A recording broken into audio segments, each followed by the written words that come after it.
Bonjour à toutes et à tous, merci d'être avec nous. Si vous l'étiez déjà la semaine dernière, ce dont je ne doute pas, vous savez que nous consacrons 2 émissions exceptionnelles à Lynn Renaud qui fête ses 40 ans de chansons pour cette 100e émission de Mémoire en Fête. Alors la semaine dernière, nous avons évoqué les débuts de Jacqueline Ray, nous l'avons quittée à Lille. Cette semaine, nous allons évoquer son arrivée à Paris, ses débuts dans le spectacle, sa rencontre avec Loulou Gasté qui allait devenir son Pygmalion et puis son compagnon. Et nous allons parler de tout cela, de ce parcours fabuleux dont elle ne voudrait pas changer une virgule. Il est vrai que Lynn a toujours su faire danser sa vie, elle l'a d'ailleurs chanté. Souvenez-vous, c'était il y a quelques années, lors des 35 ans de la télévision régionale. Lynn Renaud, j'ai toujours su faire danser ma vie.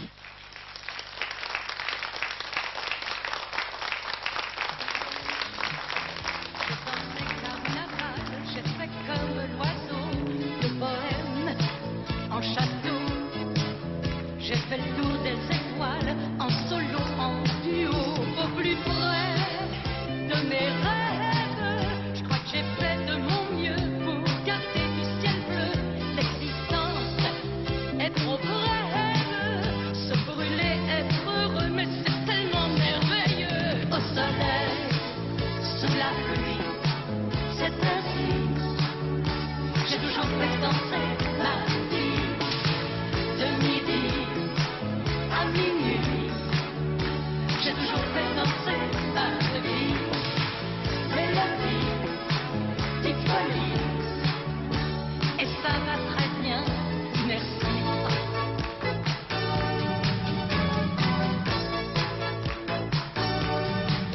Rendez-vous, amour fou, cœur qui bat dans tes bras, je t'aime plus, je suis à bout, un sourire, tout va bien. Pourquoi t'es pas là? Attends-moi, je reviens. Si les mots ont changé, c'est tant mieux, je suis branchée. T'as le loup qui me plaît. Au soleil, sous la pluie, c'est ainsi. J'ai toujours fait danser ma vie, de midi à minuit. J'ai toujours fait danser ma vie, mélodie. J'ai toujours fait danser ma vie.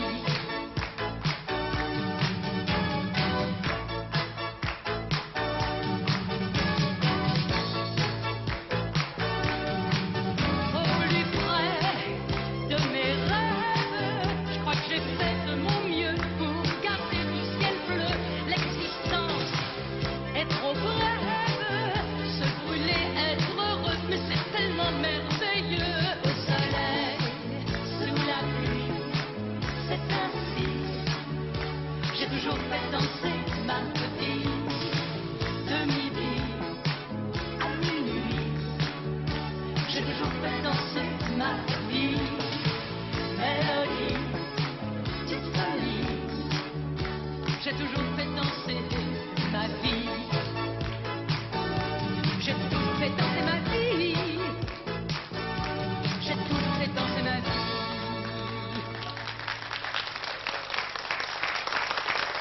Lynn Renaud, j'ai toujours fait danser ma vie, c'est vrai, c'est vrai. Mais si, on peut. Alors Lynn, deuxième partie. Ça fait chaud, il m'a envoyé un mouchoir. Ça c'est gentil, hein? C'est gentil. Deuxième partie de cette émission, nous continuons à évoquer des souvenirs. La semaine dernière, nous avons laissé Jacqueline Ray à Lille et à Paris. Bien, il y avait un homme dont vous chantiez les chansons, que vous vouliez rencontrer, qui était déjà très connu. Ça a été, on peut dire, votre véritable moteur. Hein, c'est lui qui vous motivait. Il s'appelait Loulou Gasté, il est devenu votre Pygmalion, votre compagnon. Et pourtant, la rencontre n'a pas été si simple que ça. Hein. Bon, rien n'est facile, mais il faut se créer des rêves impossibles.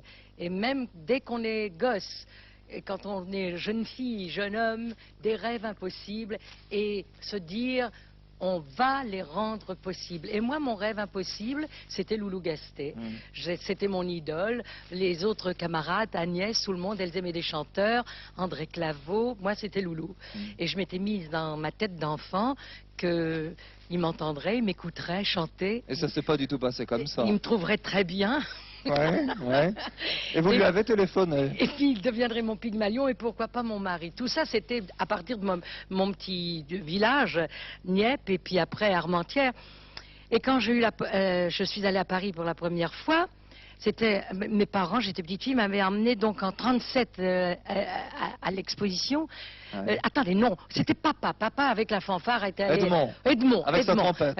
Était invité à Paris. Ouais. On est allé et j'ai téléphoné à Loulou Gastet et puis je savais pas faire le téléphone. C'est une petite copine parisienne qui m'a montré. Il est venu au bout du fil.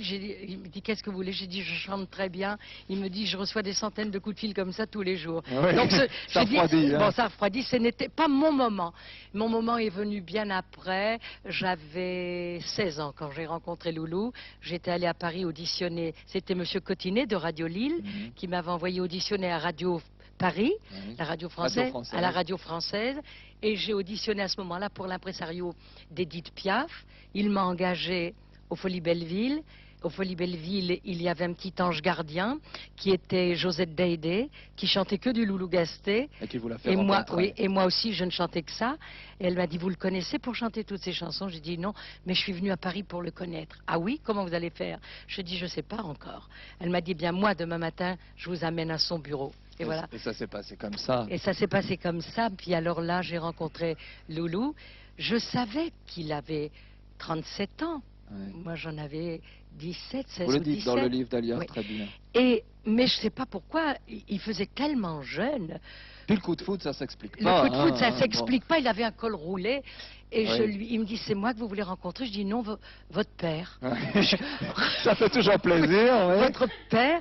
Alors il me dit, pourquoi vous voulez jouer au tennis ou conduire les voitures? Son père était champion du monde de course automobile et un crack au tennis. J'ai dit, non, je veux chanter. Il me dit, si vous voulez chanter, c'est moi. Alors il prend sa guitare. Il me dit, qu'est-ce que vous voulez chanter? Alors Josette Daidé, elle dit, Sainte-Madeleine. Pouf, il me donne un accord. Rien. Le trac, tout coincé. Impossible. Rien qui sort. Rien qui sort. Et j'essayais, mais j'étais comme figée devant mon idole. Ouais. Et j'avoue me dire à l'intérieur, allez Jacqueline, pousse-toi, c'est une occasion unique. Et il n'y avait rien qui sortait. Alors Josette Daidé est venue à mon secours, elle me dit, venez la voir, Loulou, ce soir, c'est son dernier soir au Folies Belleville. Il est venu me voir, et voilà, on s'est rencontrés. Et vous n'êtes plus quitté. Presque, mais ça n'a pas été comme ça. Il a fallu que j'en fasse des trucs. J'étais pas du Ouais. j'étais pas du tout son genre. Oui. Il aimait les grands. Il aimait mettre le poulet et le champagne au frais. Il était vraiment très, très, très cavaleur. Oui. Oui. Et moi, j'étais pas son genre. Il aimait les grandes brunes en forme de guitare.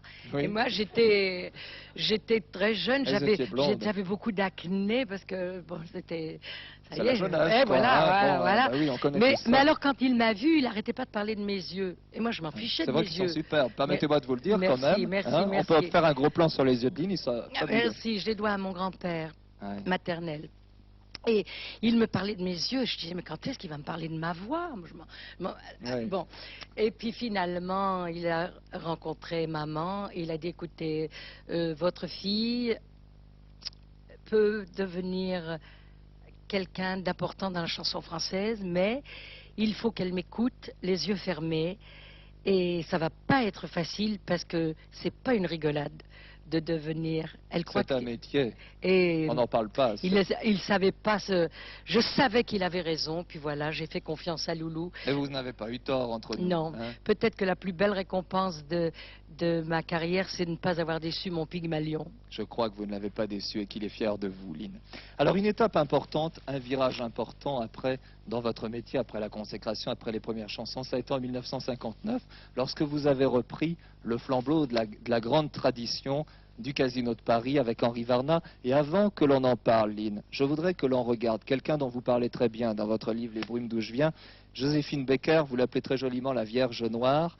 Et vous dites, c'est elle qui m'a appris à descendre le Casino de Paris, l'escalier. Alors vous allez sans doute être très ému de la retrouver. Regardez ces images et après nous parlerons d'elle. Joséphine Baker, que je vous demande d'applaudir, mesdames, messieurs.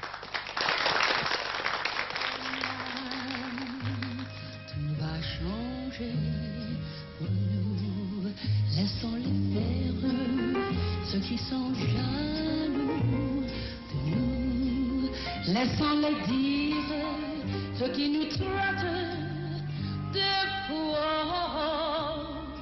de fous. Demain, nous verrons loin d'ici, nous partirons vers un merveilleux iront vivre sous un bout de ciel qui a maigri, a maigri. Et main dans la main, alors tout le chemin, nous allons vivre à deux un roman merveilleux, le plus beau des romans d'amour et cœur. C'est là, monsieur. Prends ce cœur, soyez du bonheur. Nous allons vivre écrit en fond de symphonie, en symphonie de notre amour.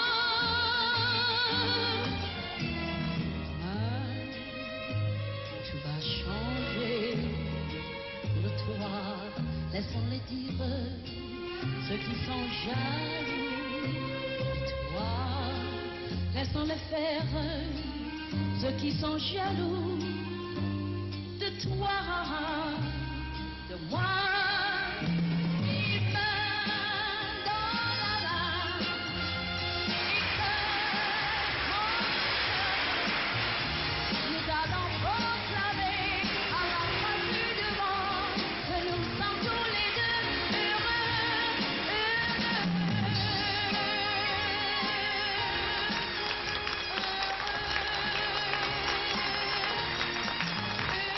Retrouvez Joséphine.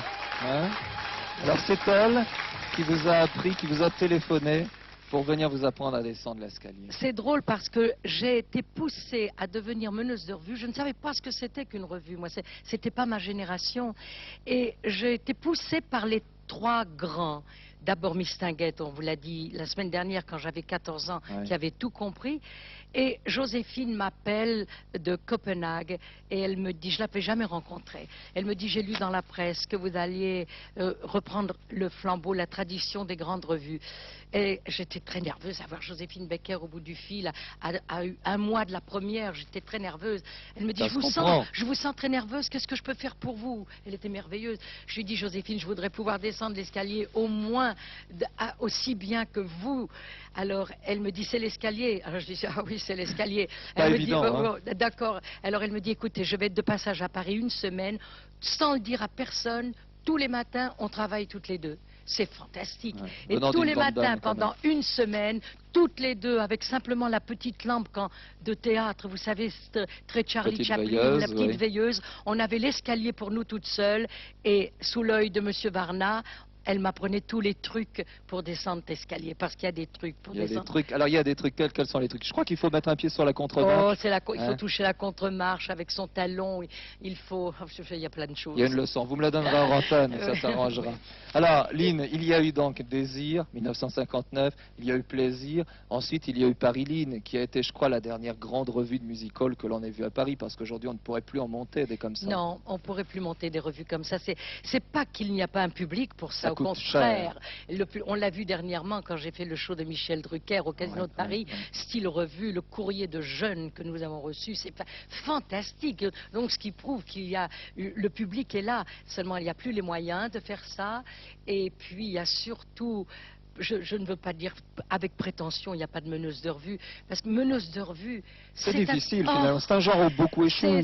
c'est un travail, on ne peut même pas imaginer ce que c'est, parce qu'il faut chanter, il faut danser, il faut pouvoir parler au public dans toutes plusieurs les langues, langues, dans ouais. plusieurs langues. Il faut pouvoir jouer la comédie, meneuse de revue, ça veut dire que vous menez une troupe. Donc vous devez faire deux spectacles, un pour le public et un pour eux, la troupe, les tenir motivés, car on joue pour 4 ans quand une revue a un succès. Il faut jamais être défaillante. Or, comme vous êtes humaine, vous êtes comme tout le monde, vous avez vos coups durs, vous avez et vos moments de fatigue. Si vous le laissez paraître à la troupe, vous C'est allez foutu. avoir une troupe fatiguée, donc un public fatigué. Et tout le monde Alors va il faut s'en toujours être à ressentir. 100 à l'heure, et il faut être à 100 à l'heure. Et il faut vivre. Alors c'est peut-être pour ça, à vivre à 100 à l'heure pendant 4 ans avec le succès de Paris, qui est une revue extraordinaire. Je l'ai vue 10 fois, j'en parle en connaissance de C'était une cause. revue somptueuse. C'était une super revue avec des lasers, avec des choses absolument extraordinaires. Eh bien, vous en avez eu un peu assez, vous avez voulu prendre un peu de recul avec le musical. Et là, nouveau challenge, vous vous êtes tourné vers le théâtre, on vous attendait au virage, ça a été Falamanda. Et ça s'est bien passé puisque vous avez eu l'archange de la meilleure actrice pour cette pièce. Je crois qu'une carrière est peut-être de longue durée si vous donnez des évolutions à votre carrière. Ouais. La première partie de ma carrière était, je faisais du disque, j'étais une machine à faire du disque. Si j'étais encore maintenant en train de faire des disques, j'aurais l'impression de faire du surplace. C'est un peu pas, c'est plus ma première priorité. Ensuite, vous avez le musical traditionnel, vous chantez vos chansons à succès. L'évolution que vous donnez, une tradition à reprendre au goût du jour.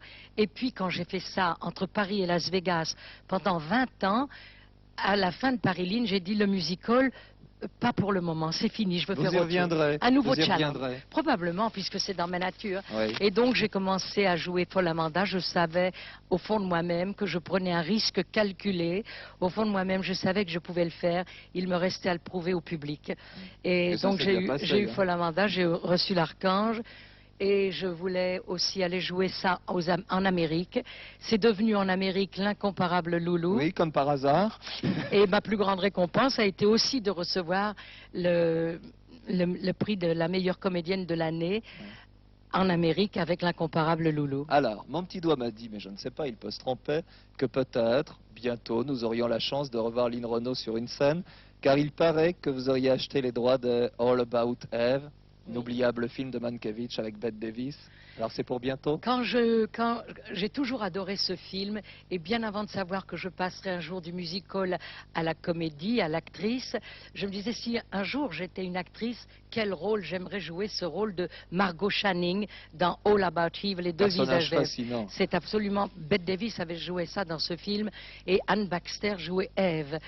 Et j'ai recherché les auteurs parce que ce film est tiré d'une pièce qui s'appelle The Wisdom of Eve. J'ai rencontré l'auteur, une femme merveilleuse à New York. J'ai acheté les droits et c'est en cours d'adaptation par Claude Bénière. Et je ferai ma rentrée à Paris en janvier 1990 avec l'adaptation française de All About Eve. Eh ben, nous serons tous là. Alors en attendant, l'actualité de comédienne, c'est bientôt le film de Roger Coggio, Le mariage de Figaro, le premier rôle classique de Lynn Renaud. Antoinette. Non, c'est-à-dire que c'est vrai, j'ai jamais joué de classique. Et Roger Coggio m'a téléphoné, je connaissais sa réputation. Il me dit, voulez-vous, Lynn Renaud, je vous vois, vous êtes la Marceline du mariage de Figaro. Je dis, Roger, c'est très gentil, j'ai jamais joué de classique, justement, je veux la Lynn Renaud de Folle Amanda. Alors j'ai relu Beaumarchais, j'ai lu le rôle de Marceline, qui est un rôle fantastique, c'est la première femme. C'est une féministe avant la lettre. hein. Ce sont les prémices de la Révolution et Marceline défend les droits de la femme au tribunal. C'est une tirade extraordinaire. Et je dois dire que Roger Coggio est un directeur d'acteurs magnifique avec des partenaires comme Galabru. Que l'on voit sur l'écran. Galabru et Bartolo, il est mon mari. Film. Oui, c'est la deuxième fois. Alors, ça sort très bientôt. Septembre. Septembre. Eh bien, on sera fidèle au rendez-vous. Lynn, on est déjà arrivé au terme. Il aurait fallu 10 émissions, mais nous avons essayé de faire une synthèse assez large. Je crois que beaucoup de téléspectateurs auront envie de poursuivre. Alors, pour poursuivre l'émission, il y a plusieurs choses. Tout d'abord, ce livre que je voudrais présenter, c'est Brume d'où je viens, donc aux éditions numéro 1, où Lynn dit beaucoup de choses qu'elle n'a jamais dit ni à la télévision, ni dans des interviews. C'est un livre très franc et très sincère, vous le verrez. Et puis, il y a le disque, bien sûr, avec la compilation des meilleurs titres de Lynn. D'abord, le disque vinyle, il y a 12 titres. Et puis, alors, il y a le compact, et là, il y en a encore beaucoup plus. Il y en a 22 sur le compact, 22 chansons, dont celle avec laquelle nous allons nous séparer dans un instant. Je vous abandonne juste pour quelques secondes, Lynn, le temps simplement d'adresser quelques remerciements, puisque à la fin d'une émission comme celle-ci, on est un peu ému. Alors, à la fin de cette 100e, je voudrais remercier tout d'abord, ça paraît tout naturel, celui qui m'a donné la chance de faire ce métier. C'est le directeur de cette station, Pierre Roubaud. Je n'ai pas oublié qu'il m'a choisi parmi de nombreux candidats il y a 6 ans. Et grâce à lui, eh bien, je suis là. Alors, je le remercie. Je voudrais remercier également tous nos amis de la presse qui sont là, notre ami Jean-Claude Bernard de La Voix du Nord, nos amis de la RTBF qui sont venus, tous les amis. Et puis enfin, remercier le public, parce qu'une émission sans téléspectateurs n'a aucune raison d'être. Alors du fond du cœur, je vous remercie de votre fidélité. Tandis que maintenant, Lynn va venir nous rejoindre, et dans toute fin d'émission, il y a un gâteau, le voici aux côtés de René Labre, et des élèves du lycée privé Jeanne d'Arc d'Aulnoy-Emery qui ont organisé ce superbe gâteau. autour duquel nous allons nous quitter avec le public, avec tous nos amis René Lab, notre ami François Merkenbrecht. Et pour se dire au revoir, Lynn, aux États-Unis, que dit-on? Aux États-Unis, on dit bye bye. Eh bien, le dire c'est bien, mais si on se le chantait. Eh bien, d'accord. Alors on y va, bye bye, à samedi prochain, Lynn Renaud.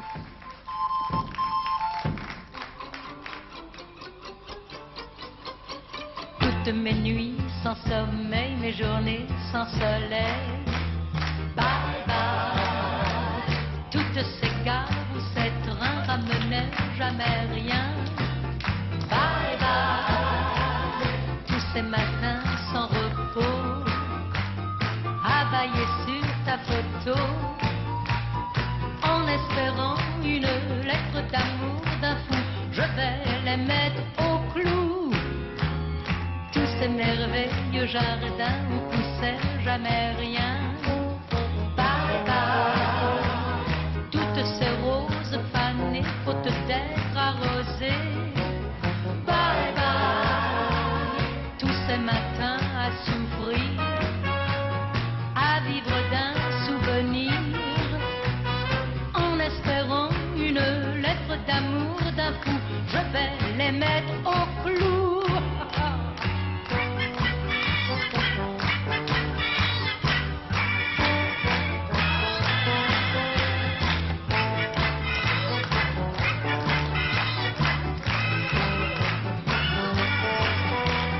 Toutes mes nuits d'insomnie, à penser que c'est fini, en espérant un mot qui me fasse du bien, je les abandonne aux chiens. Car depuis hier j'ai compris et ma vie a repris. Bye bye. J'ai enfin trouvé celui qui m'a rendu la vie. Bye bye. Il m'a réchauffé de joie, moi qui étais morte de froid. Désormais les regrets éternels, je m'en fous, je les ai mis au clou. Tous les bijoux, les manteaux dont tu m'as fait cadeau. Bye bye. J'ai vendu tous les tableaux, j'ai brûlé ta photo. Bye bye. J'ai fait un monde nouveau pour repartir à zéro. C'est fou tout ce que j'ai fait. J'ai tout jeté.